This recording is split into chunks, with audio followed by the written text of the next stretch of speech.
Assalamualaikum warahmatullahi wabarakatuh. Yang terhormat dosen pengampu metode penelitian kuantitatif Dr. Zulfa Ismawati, MPD, dan teman-teman seperjuangan. Sebelumnya perkenalkan, saya Robiatul Ulia dari Program Studi Manajemen Dakwah dengan NIM 12631121124.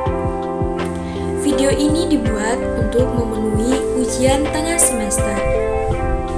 Nah, di sini saya akan menerangkan tentang populasi penelitian, sampel, dan teknik sampling.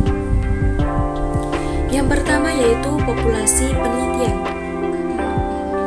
Pengertian populasi menurut para ahli.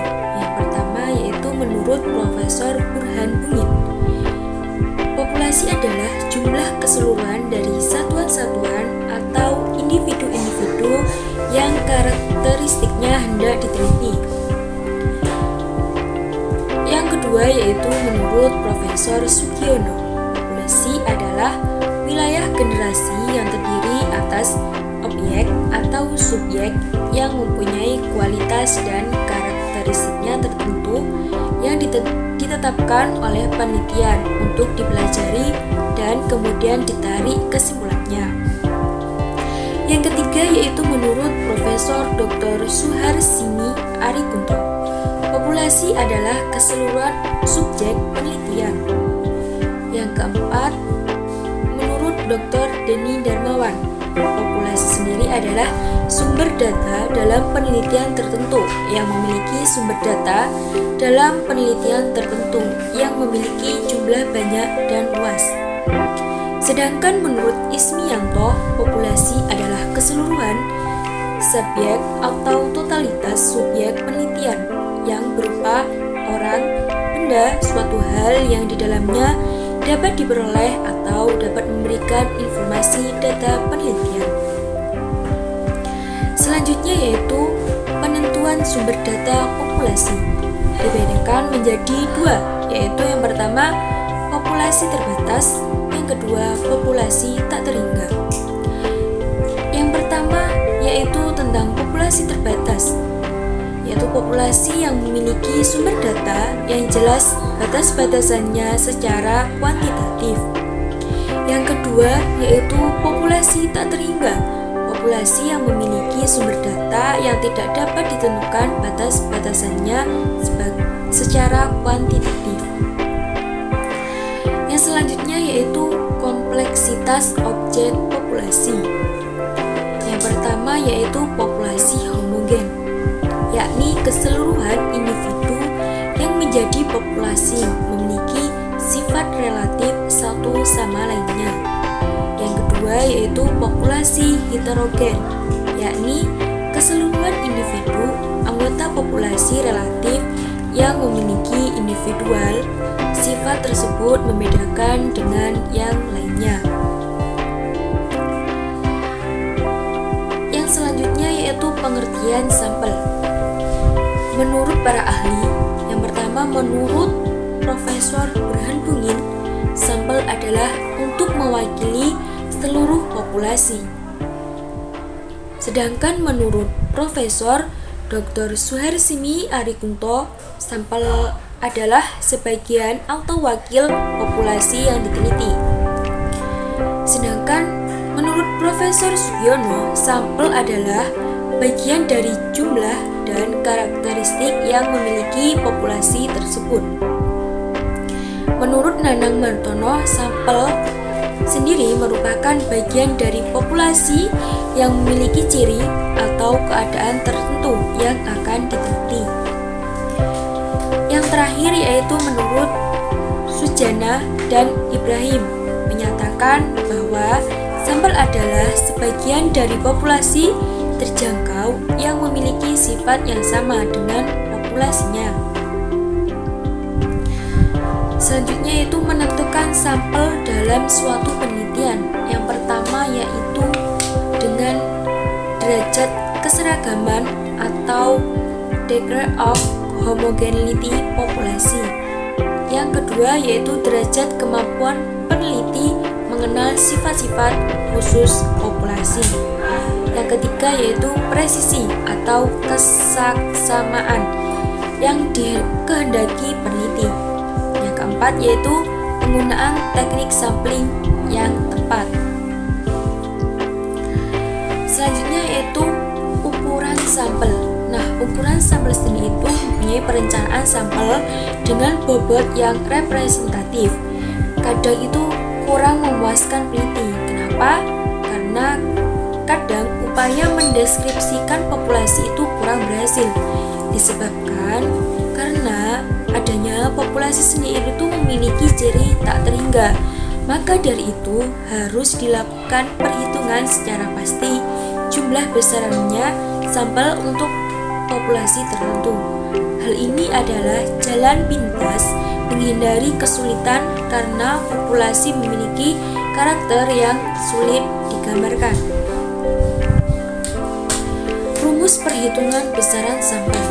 Nah, di sini rumus perhitungan besaran sampel itu ada keterangannya, yaitu N kecil itu menunjukkan jumlah sampel yang dicari, sedangkan N besar itu jumlah populasi.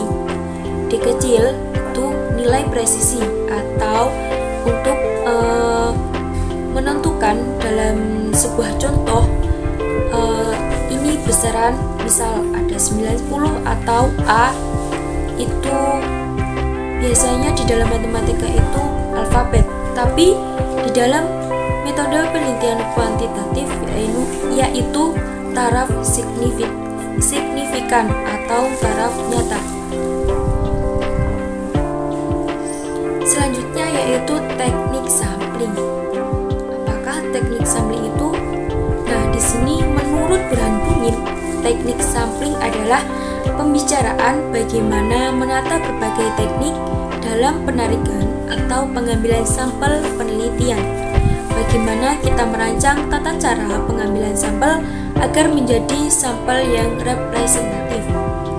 Sedangkan menurut Nanang Martono, teknik sampling adalah merupakan metode atau cara menentukan sampel dan besar sampel.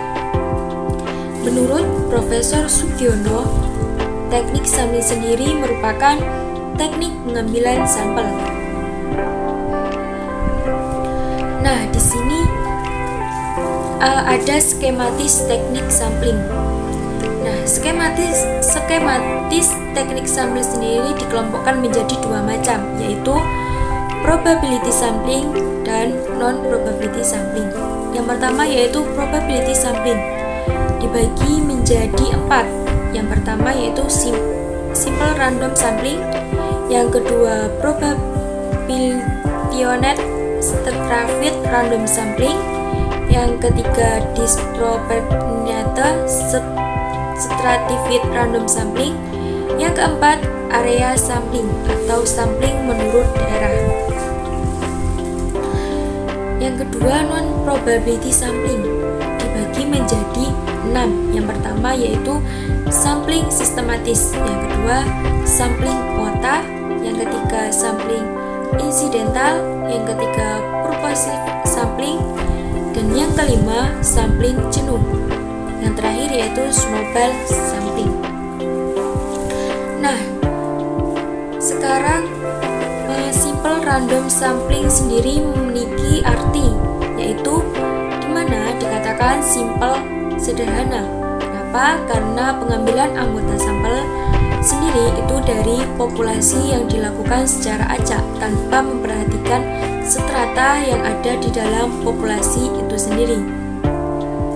Sedangkan proportionate stratified random sampling yaitu teknik yang digunakan apabila populasi mempunyai anggota atau unsur yang homogennya dan berstrata secara proporsional.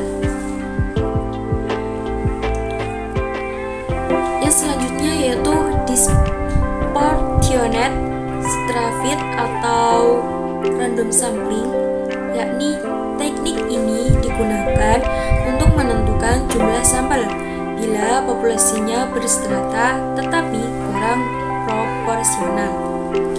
Yang terakhir yaitu cluster sampling atau area sampling, yakni teknik sampling daerah digunakan untuk menentukan sampel jika objek yang akan diteliti atau sumber data sangat luas.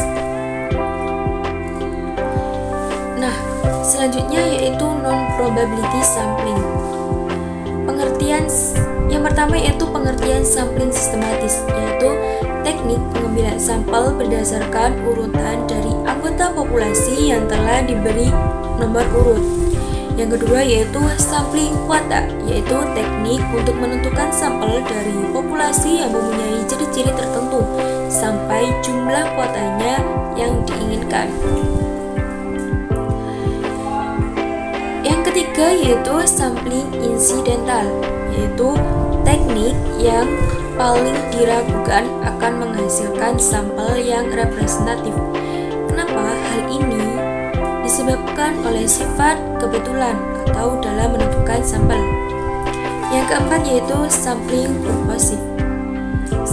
Sampling purposive sendiri memiliki arti yaitu teknik untuk menentukan sampel dengan pertimbangan tertentu. Yang kelima yaitu sampling jenuh. Nah, sampling jenuh ini sendiri adalah teknik penentuan sampel bila semua anggota populasi digunakan sebagai sampel. Yang terakhir yaitu snowball sampling. Snowball sampling sendiri adalah teknik penentuan sampel yang mula-mula jumlahnya kecil, kemudian membesar. Sekian presentasi dari saya. Apabila ada salah, mohon maaf dan semoga bermanfaat untuk teman-teman semuanya. Dari saya, wassalamualaikum warahmatullahi wabarakatuh.